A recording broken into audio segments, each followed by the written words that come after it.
Welcome student in my YouTube channel Adultery Classes, and our today's chapter is Children's and Women's in Sports, Unit 5 of Class 12th, and our today's topic is motor development and factor affecting it. So in previous video we will discuss about motor development.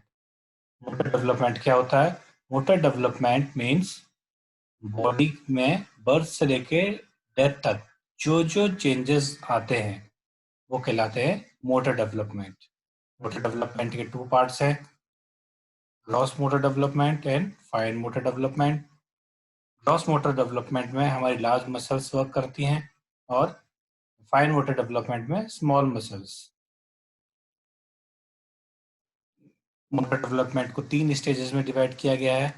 First is early childhood, second is middle childhood and third is late childhood. Early childhood में 3 to 6 years तक के बच्चे आते हैं, middle में 7 to 10 years तक के बच्चे आते हैं and in late childhood 11 to 12 years तक के बच्चे इसमें इन्वॉल्व रहते हैं। Now we will discuss about the factors affecting motor development.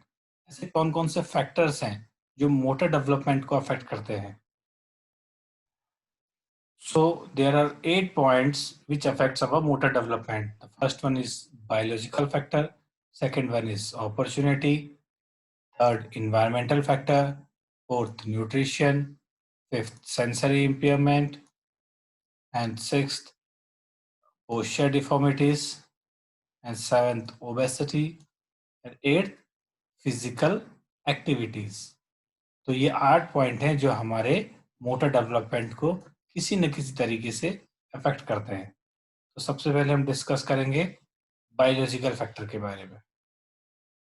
तो biological factor means it is related to our genes. ये हमारे जीन्स से रिलेटेड है, जिसको हम कहते हैं हेरिडिटी और जेनेटिक फैक्टर। मतलब जो हमारे पेरेंट्स से हमें मिलता है, एज जो हमारे पेरेंट्स से हमें मिला है मोटर डेवलपमेंट के अंदर, तो उसमें सबसे मेन चीज जो होती है वो होती है फाइबर्स और परसेंटेज। मतलब कितना परसेंटेज हमें फाइबर मिला है। तो मेनली 2 टाइप के फाइबर्स होते हैं, fast Twitch fibre and slow twitch fibre. Fast Twitch fibre जिनके अंदर होते हैं उनका वो बच्चे एक्टिवली पार्टिसिपेट करते हैं, just like in 100 meters, 200 meters, 400 meters, long jump, high jump. ऐसी इवेंट में वो बच्चे अच्छा परफॉर्म कर लेते हैं एक्टिवली। और जिनके अंदर स्लो ट्विच फाइबर की क्वांटिटी ज़्यादा होती है, long distance races, cross country, marathon, ऐसे इवेंट में अच्छा परफॉर्म करते हैं।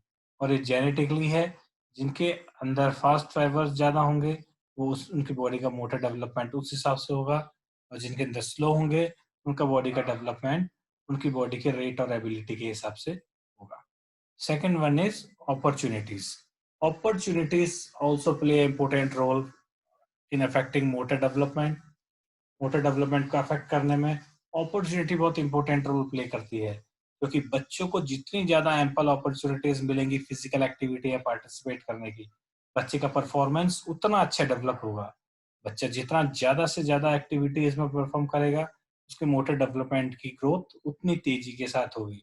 अगर बच्चों को अपॉर्चुनिटीज कम मिलती हैं, बच्चा कम पार्टिसिपेट कर रहा है फिजिकल एक्टिविटी में, तो उसकी फिजिकल एक्टिविटी स्लो हो जाती है, उसका मोटर डेवलपमेंट स्लो हो जाता है। Third one is environmental factor. Environmental factors भी बच्चों की मोटर डेवलपमेंट को अफेक्ट करता है। अगर बच्चे का इन्वायरमेंट, एक तो हो गया फिजिकल इन्वायरमेंट और दूसरा है सोशल इन्वायरमेंट।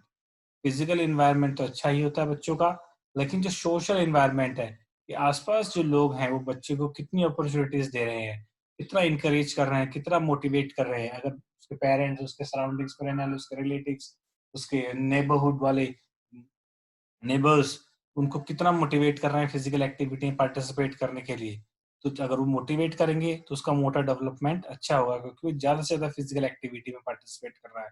अगर उसका फिजिकल एक्टिविटी या पार्टिसिपेट कम होता है, पेरेंट्स, गार्जियंस, रिलेटिव्स, नेबरहुड उसको मोटिवेट करने की बजाय डिमोटिवेट करते हैं, इनकरेज नहीं करते, तो उसका मोटर डेवलपमेंट स्लो हो जाता है। Next one is nutrition.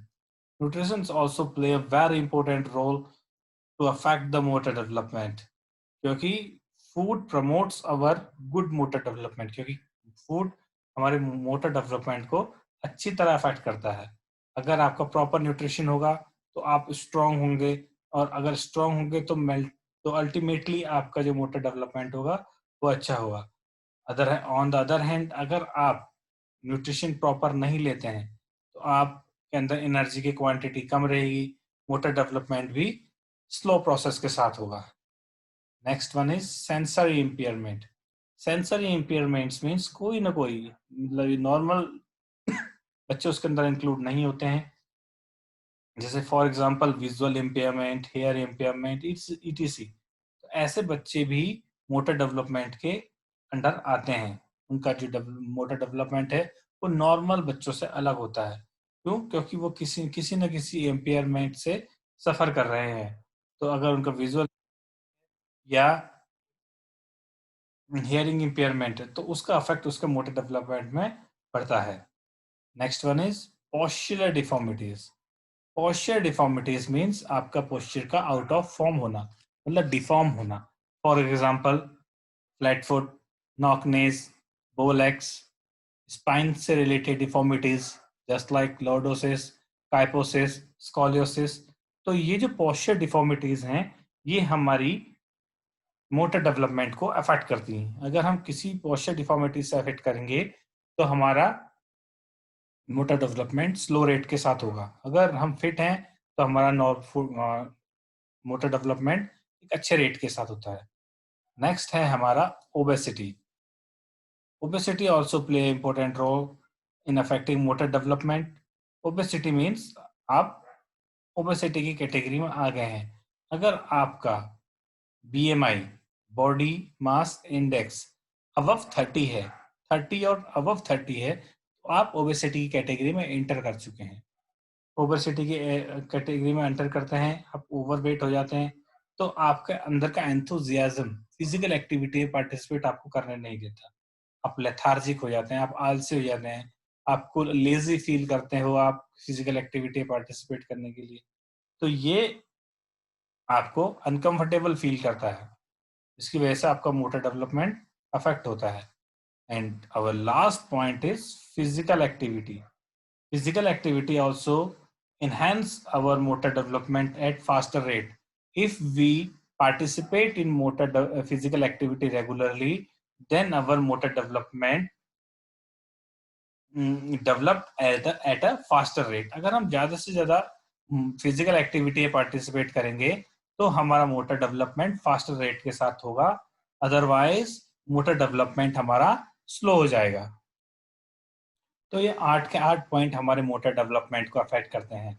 Biological factor, opportunities, environmental factor, nutrition, sensory impairment, posture deformities, obesity and at last physical activity. अगर हमें मोटर डेवलपमेंट फास्टर रेट के साथ करना है तो हमें इन सब पॉइंट्स को ध्यान में रखना होगा। ठीक है, thank you for watching. Please like, share, comment and subscribe this video. और हमारा नेक्स्ट टॉपिक है exercise guidelines at different stage of growth and development, जो हम नेक्स्ट वीडियो में देखेंगे। Till then, take care.